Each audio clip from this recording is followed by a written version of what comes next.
Hello, everyone. This is Melissa Rays, owner of Raise the Bar Wellness. I am a health coach, certified personal trainer, and licensed massage therapist with 18 years experience. Today, I'd like to talk about why bad habits are hard to get rid of. So first, let me help you understand. I help people integrate different aspects of wellness. So I look at physical, emotional, and spiritual wellness and how they can interrelate, commingle, and get you to a better feeling place in your life. So we're going to kind of go over a bunch of that stuff today. But first, there are a few categories that people come to me with problems from. So let's line those up a little bit, look at some examples, and then talk about why some of the issues with these are hard to get rid of. So first, let's talk about finances. We've got health and body issues that people need support with, and then there's relationships of all kinds. These are the three main categories that really come up for people. So let's look at some of those issues that come up specifically. I'm going to draw them as leaves of a tree. Actually, let me get rid of that. Give myself some drawing space. So there's a leaf. There's another leaf. It's beautiful, right? So let's see. Spending money. That's one of them. Getting control of money spending. Another one is drug use, alcohol, food. Sometimes people can't get control of what they eat, how much they eat. Another one is relationship failures.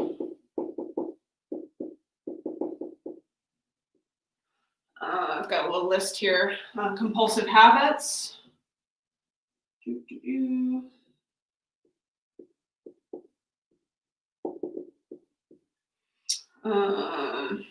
Drinking, smoking. That's a really good one.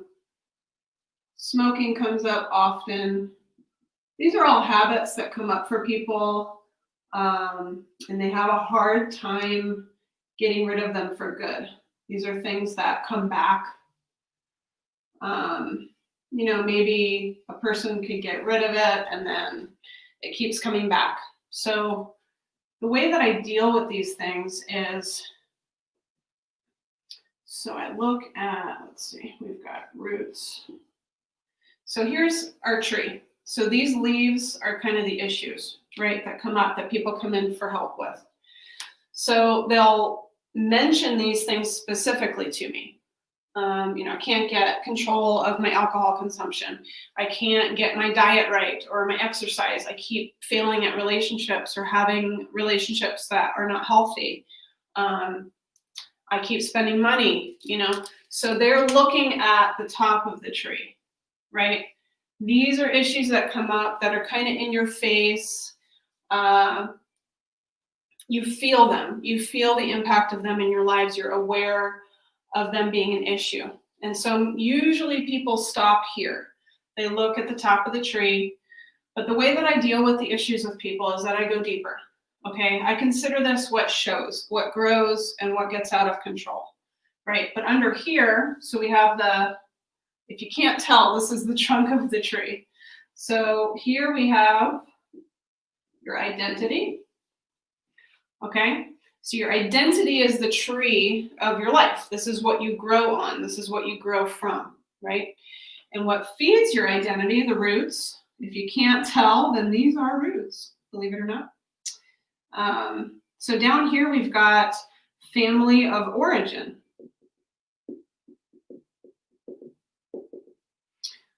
We've got beliefs about life.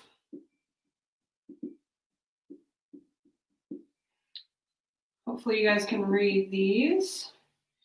Let's tilt it down a little bit, just in case. Okay, we've got unhealed trauma.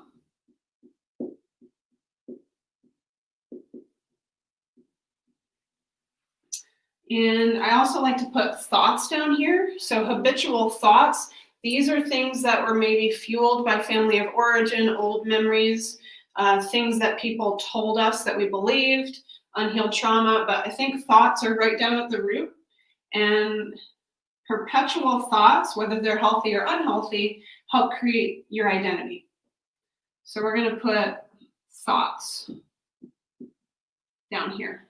That's another root. So like I said, most people look at the top of the tree. They look at the leaves, they look at what really seems to show up, right?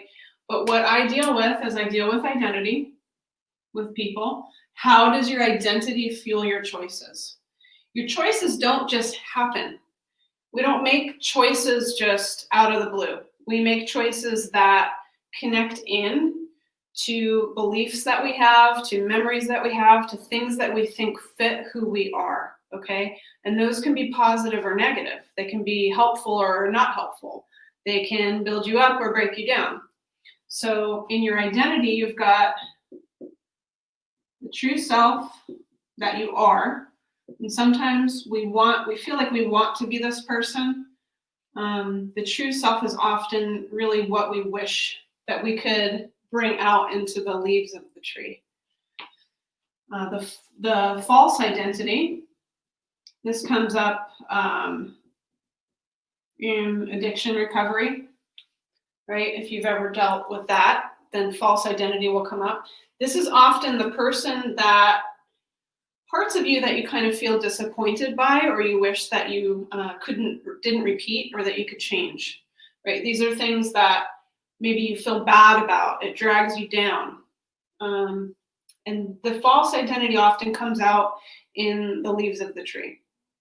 Okay, so false identity would be, maybe fueling your smoking habit. Oh, I need this because my life is so hard. Or I can't get control of my food because I'm just not strong enough, right? That's false identity. That's not really who you are.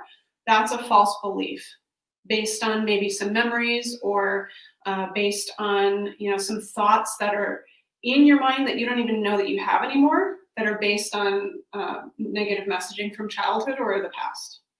Okay, so another one could be, relationship failure.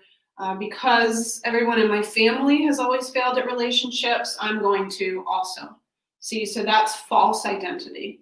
The true self would be, I feel strong, I feel loving, I love people, and I would really like to have a healthy, supportive relationship in my life. And I can do this. That's the true self, right? So when I deal with these issues up here, I go to identity with my clients. And we also go deeper as well. We go into, what are your beliefs about life? This is where, so this area down here and both together, this is where healing, long-term healing and long-term change really happen. Okay, we can deal with the logistics of the way your diet plays out, the way your schedule plays out, the way, who you hang out with, what you expose yourself to. Right? Television, movies, people, places. We can talk about all of that up here.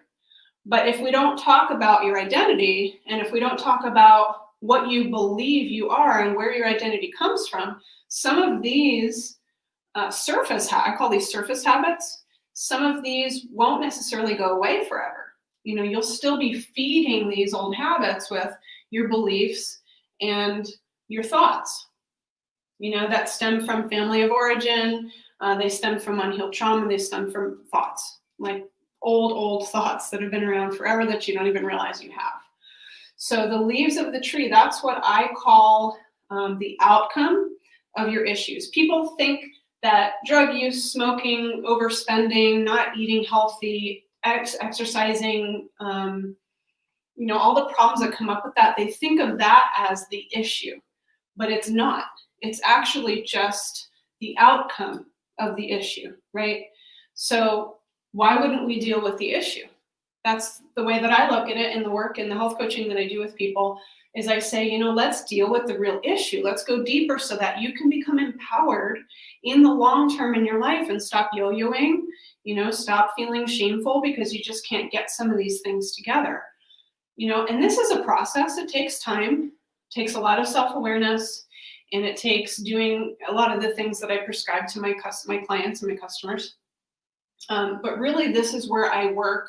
I would say 2/3 of the work that I do with people is identity, family of origin, beliefs, patterning thoughts, that pattern your behaviors, thoughts that are repetitive, right? Unhealed trauma, I think I said that, your beliefs about life, your beliefs about what you think is true, and the beliefs that you really don't even pay attention to, right? It's like all of this stuff puppets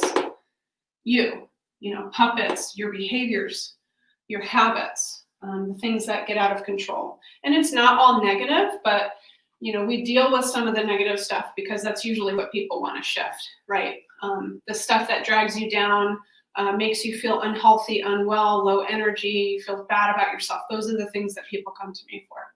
So I'll do another video probably this week about some very specific things that you can do to look at identity, look at family of origin, beliefs, old thought patterns, all of that, okay? And if you're commenting here, I'm doing this through StreamYard and they need your permission to be able to comment. I see a comment there. I will answer you as soon as the video is over. But New Year is coming. If you want to work with me, I'm offering a 10-pack package deal. I also have a 10-week program, and I have individual sessions. So if you're sitting here and this speaks to you and you say, you know what, I'm ready to delve into the stuff underneath my issues, then you can contact me here privately on Facebook. You can contact me via my email, which is raisethebarwellness@gmail.com. And you can also contact me if you're on YouTube. I believe you can message me there as well. So reach out, let me know. You can schedule something on my Facebook page, which is Raise the Bar Wellness. Just look for me there. If you haven't found me already, follow me. Follow me on YouTube. I'm here to help. Ask any questions you want. Thanks for checking in. I hope you have a great day.